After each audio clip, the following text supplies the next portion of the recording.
All right, well, it looks like Albie is joining us for this week's discussion. Hey, buddy. So, guys, I am preparing for an exam at the end of the year. Pretty tricky exam. It involves, yeah, that's a microphone, buddy. It involves writing essays, and you only have like less than an hour to write an essay on, usually they give you a quote. And it's actually really good for YouTube videos and reflections because the quote's usually related to some theme around mental illness and psychiatry. And I just had one related to stigma. And I thought that's a great topic for a discussion in a video, and I'm sure would lead to a really interesting comments section where people can reflect on their experiences. I guess in this video, my plan is to talk a bit about the history of stigma, how I see its impact in psychiatry, and to discuss, why it's an important thing to address and reduce. I'd also like to apologize for the use of this kind of obnoxious microphone, but I think it's the best thing I've got to reduce wind noise when I'm outside, so I'm just going to use it.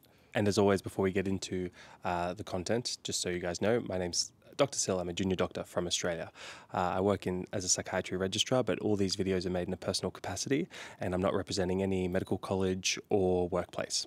All advice, if any, given in these videos is just general advice in nature. There's no personalized medical advice. There's no patient-doctor relationship formed. That being said, I do love reading your comments, and I do hope you engage with these videos.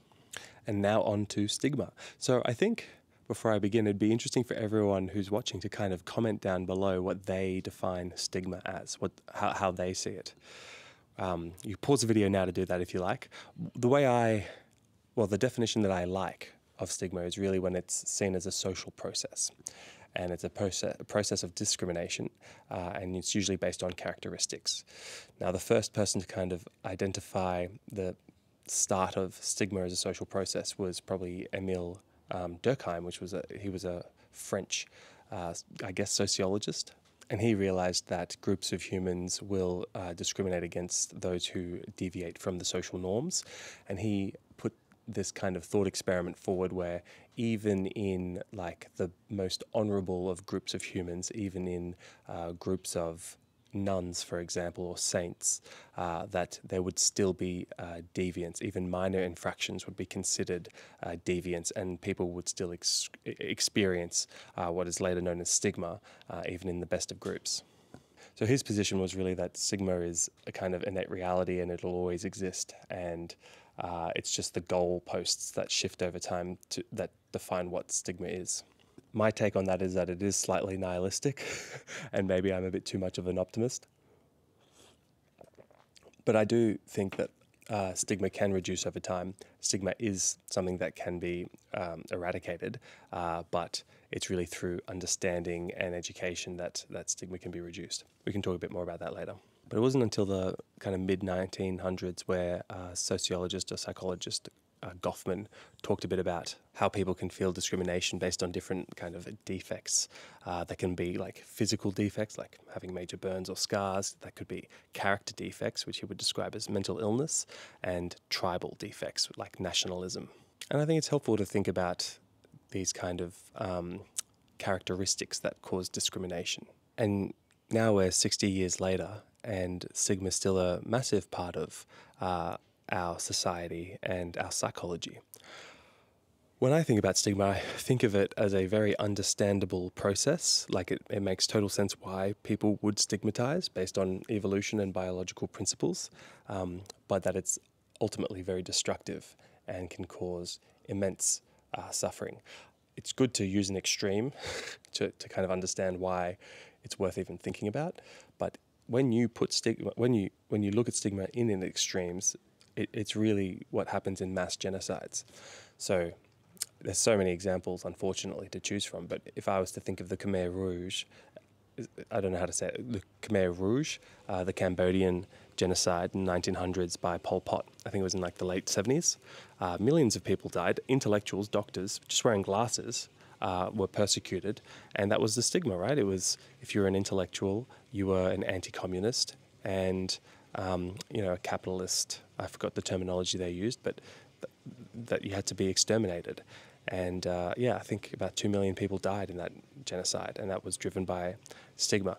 And the reason I say it's an understandable phenomenon is that, like, evolutionarily, Homo sapiens are group animals, and group cohesion is optimized when there is a common enemy. But this process is extremely barbaric and, like, primitive.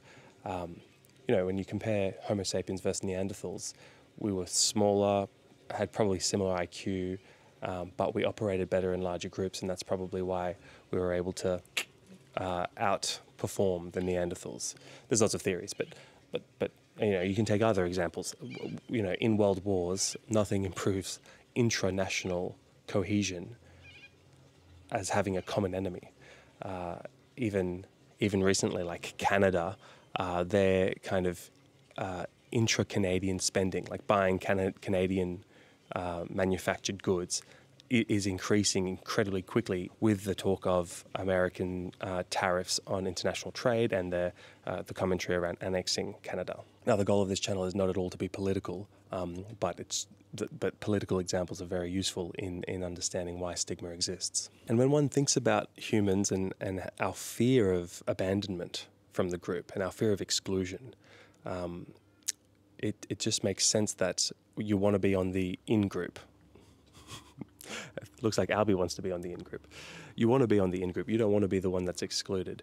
And just as a personal anecdote, I was listening to a friend of mine talk about his experience with childhood bullies, and one came and apologized to him later in life and just explained that, they bullied him because they didn't want to be the one that got targeted by the bullies. And they just wanted to be protected. They wanted to conform. They wanted to fit in. But what that meant was that they would bully my friend, and that, that's a form of, I guess, stigma and acting out that he was persecuted and ostracized for having characteristics that were seen as different. And if I think about the developmental psychology perspective, human beings are incredibly sensitive to modeling our caregivers, right? So when you are a child, you internalize a lot of what your parents say. So if your parents are saying, you're amazing, good job, you're very intelligent, you work so hard, these are things that become a part of our brains. We internalize them. It becomes a part of us. And Freud would call it a superego, but we have that little voice in our head.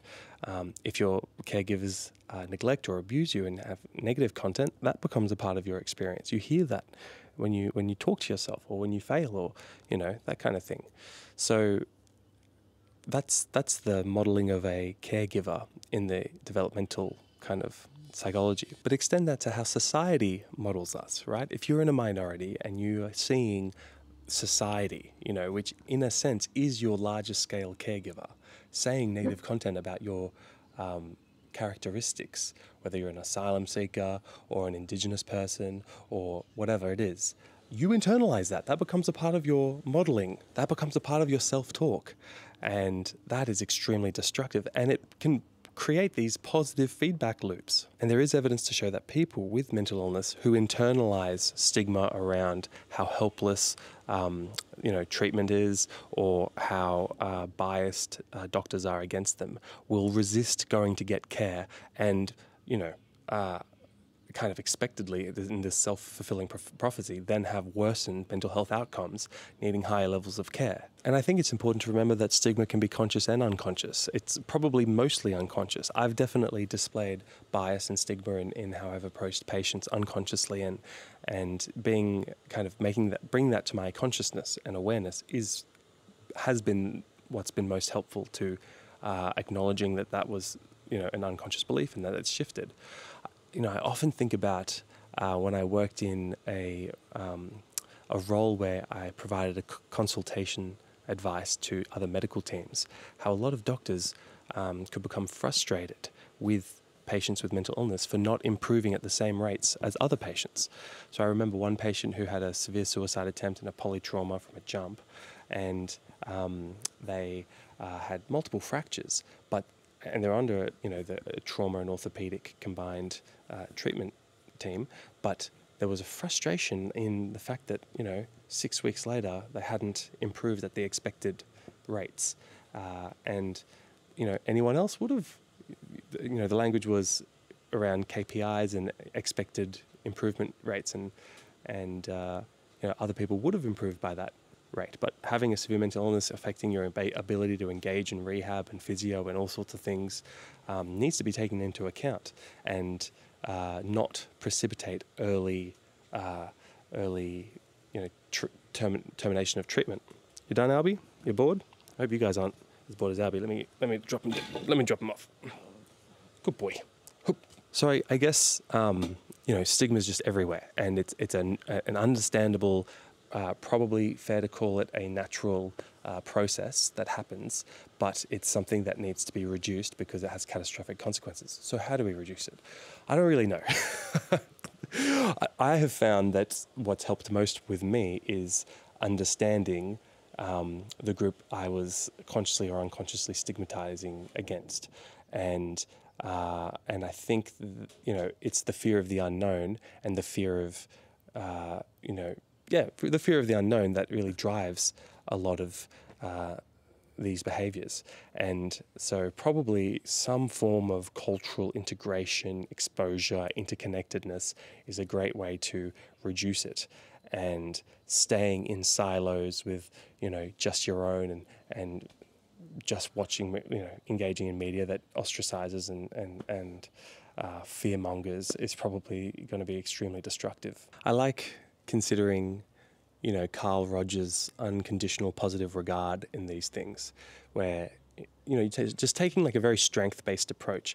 So, for example, if there's a religion that you don't particularly agree with, trying to understand the strengths of that religion, trying to put everything in the positive frame to try and connect with it, to kind of help you mentalize, to see the other person's perspective, to empathize. But what drives, at least at a social level, and I'm not a sociologist, by the way, so please correct me if I'm wrong, but, a lot of quality of life issues drive the fear at a social level. So if people are struggling to pay rent and living in poverty despite working full time, that's going to really generate a lot of anxiety, and it's classic for humans to just to try and find a scapegoat to blame that anxiety on. Even though it's just billionaires not paying tax. I didn't say that. Please don't. No, I didn't say that. You're hearing me wrong. But that could help. Sorry. It's not political. This is not a political YouTube channel.